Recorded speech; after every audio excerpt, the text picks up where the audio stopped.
Hi, guys. This is Doug Jessup. With me today, Manuel Romero.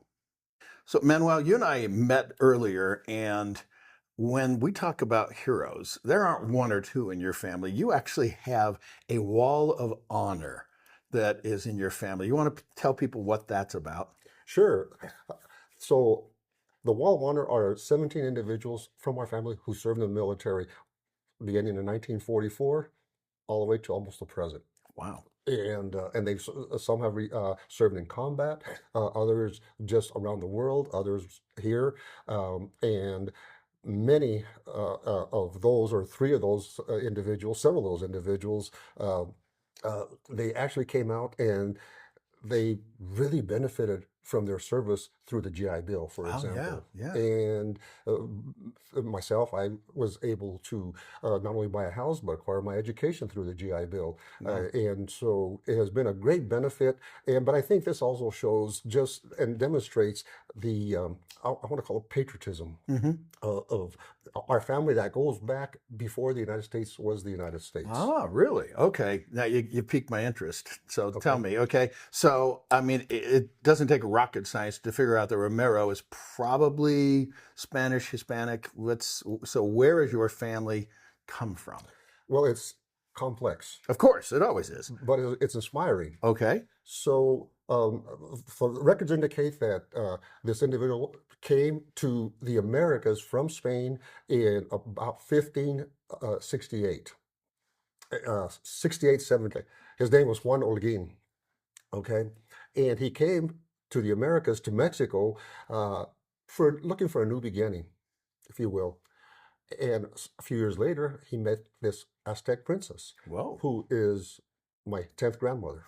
A few years later, they, again, looking for a better life and a new start, they answered the call to settle the American Southwest, which at the time was the northern province of New Spain, and came up north. And so our first ancestors that came to this country, again, before it was America, was in 1600. He was a cart handler. His name was Francisco Madrid. He came at 10 years old. Whoa.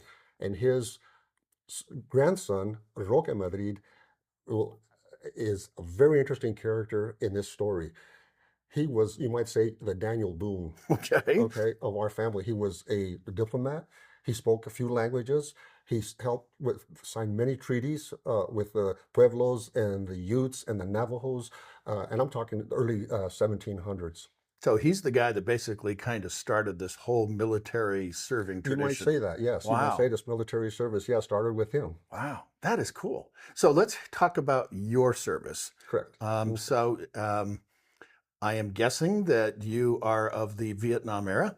You guessed right. Okay, so tell me what inspired you, and I mean, with 17 other people, geez, I kind of know what inspired you to serve, but tell me. Well, graduating high school, I had no goals. I wasn't sure what I wanted to do. So at the time, and I've told you the story about the family and friends who were killed in Vietnam. Hmm. And at the time, this was in 1967 when they were killed, I thought, I'm going to join the military. I'm going to avenge their death. Okay, I'm going to Vietnam and avenge their death. gotcha. Well, I joined the military and I changed my mind.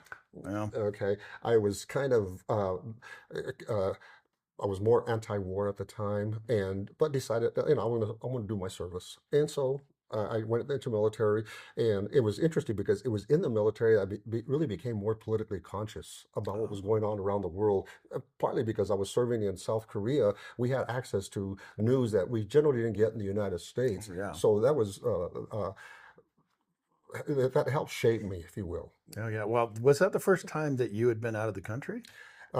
Besides the border of Mexico, yes, Yeah, I mean, because I got to think, Korea, man, that's kind of a culture shock. it is. So now, one of the things, and you mentioned this a little bit before, and I don't know if they even still do it, but this GI Bill Hmm. just was a game changer for a lot of people Hmm. in our generation.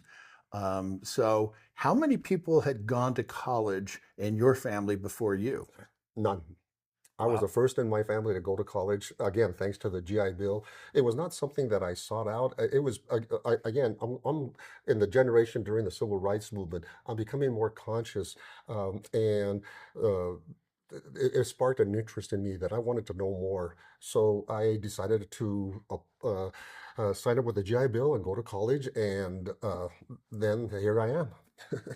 So, Manuel, you've got such a great record, if you will, with all your ancestors. I mean, geez, 1700s and everything.